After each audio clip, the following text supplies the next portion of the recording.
দর্শক আসসালামু আলাইকুম। আমরা কথা বলাবো না, সরাসরি বোনটির ব্যাপারে জানতে চাইবো। আপু, আপনার ব্যাপারে বলেন।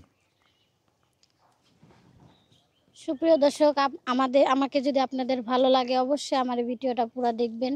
ভিডিওর কোনো না কোনো জায়গায় আমি আমার সাথে যোগাযোগ করার মতো নাম্বার দিয়ে দেব। আর প্রথমত হলো আমার বাড়ি রংপুর লালমনিরহাট। আমার নাম হচ্ছে আয়েশা। আমার পরিবারে আমার মা আছে, একটা বোন আছে, আমি হলাম বড়। আমি একটা ছেলের সাথে সম্পর্ক করে বিয়ে করছিলাম, তো ছেলেটা আমাকে রেখে চলে গেছে। এখন আমি খুবই অসহায়। আমার পরিবারে যেহেতু আমার মা কাজ করে, আমাদের দিন আনতে দিন পড়ায়, খাওয়া দাওয়া খুবই কষ্টকর। এখন এর জন্য আমি একটা ভালো মনের মানুষ চাচ্ছি। যদি একটা ভালো মনের মানুষ পাই, আমি তাকে বিয়ে করতে চাচ্ছি। ভালো মনের মানুষ পেতে হলে তো বোন আপনাকে নিজেকে ভালো হতে হবে। অবশ্যই এবার আপনি কতটুকু ভালো নিজেকে নিজে প্রমাণ করতে পারবেন? আমি আমি তারে আমার সর্বোচ্চ দিয়ে আমি ভালোবাসবো। আর তার মরণের আগ পর্যন্ত তাকে ভালোবাসবো।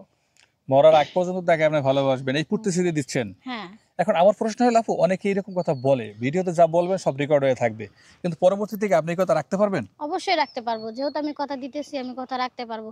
কারণ যেহেতু একজন আমাকে কষ্ট দিয়ে চলে গেছে, তো আমি চাবো যে আমার জীবনে যে দ্বিতীয় মানুষটা আসবে তাকে আমি আমার জীবনের সবকিছু দিয়ে আমি আগলে রাখার চেষ্টা করব। মানে হারাবার ভয় হারাবার আপনার ভিতরে হ্যাঁ, আছে, হ্যাঁ, আমার ভিতরে এখন আর হারাবার আপনি ভয় হারাতে আছে। চাচ্ছেন না? চাচ্ছি না, না। আচ্ছা, বুঝতে পারছি। দর্শক, যে মেয়ের হাজবেন্ড হারায় আর যে পুরুষের বউ হারায়, তারাই আসলে ব্যথাটা কি আসল ব্যথা সেটা তারাই বুঝতে পারে। এর বাইরে আসলে ব্যথা বোঝার কেউ নাই। আপুটি এইরকমই একটি মানুষ, সেও দুঃখী মানুষ, সেও একজন দুঃখী মানুষকে খুঁজছে।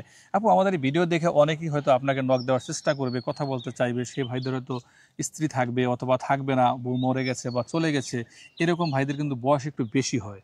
তো আপনি সেক্ষেত্রে কি বলবেন? আমার বয়স 29, তার বয়স যাই হোক 50 হোক, 40 হোক, 35 হোক, তাতে আমার কোনো অসুবিধা নাই। আর যদি তার বউ থাকে তার তো আমার কোনো অসুবিধা নেই। যেহেতু আমিও বিবাহিত, এখন আমাকে যদি সে মেনে নিতে পারে, আমিও তাকে অবশ্যই মেনে নিতে পারবো।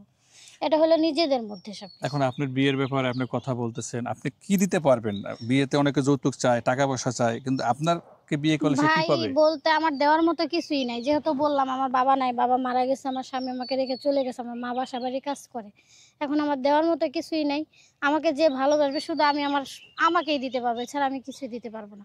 যদি এরকম কোনো সহৃদয়বান ব্যক্তি থাকেন, তাহলে আমাকে বিয়ে করার জন্য, তাহলে আমি রাজি আছি। তাহলে রাজি আছেন? কোন এলাকা, বিশেষ বংশ বা বিশেষ কোনো গোষ্ঠীর মানুষ কি আপনার পছন্দ? পছন্দ মনে করেন যাই হোক, যে জায়গায় হোক, শুধু আমার মানুষটা ভালো হইতে হবে। শুধু মানুষটাই পছন্দ আপনার, যেটা ভালো মানুষ আপনি চাচ্ছেন। আর মানুষটা যদি ভালো হয়, আমি তার যে কোনো বংশ ভালো হোক যাই হোক, আমি সব জায়গায় মানিয়ে নিতে পারবো, যদি আমার মনের মানুষটা ভালো হয়। তো আপনার সাথে যোগাযোগ করবে কিভাবে বোন? আমার সাথে যোগাযোগ করার জন্য আমি যে চ্যানেলে কথা বলছি, এই চ্যানেলের নাম্বারে লিংক দিলে আমার সাথে যোগাযোগ করতে পারবে। দর্শক, স্ক্রিনে দাদা নাম্বারটি দেখছেন, এই নাম্বারটি চ্যানেল কর্তৃপক্ষের নাম্বার। এই নাম্বার ইমো এবং হোয়াটসঅ্যাপ আছে। কোনো ভাইয়ের যদি এই বোনটিকে ভালো লাগে অবশ্যই আমাদের সাথে যোগাযোগ করবে, তথ্য দিয়ে আমরা সহযোগিতা করবো। সবাই ভালো থাকবেন, আল্লাহ হাফেজ।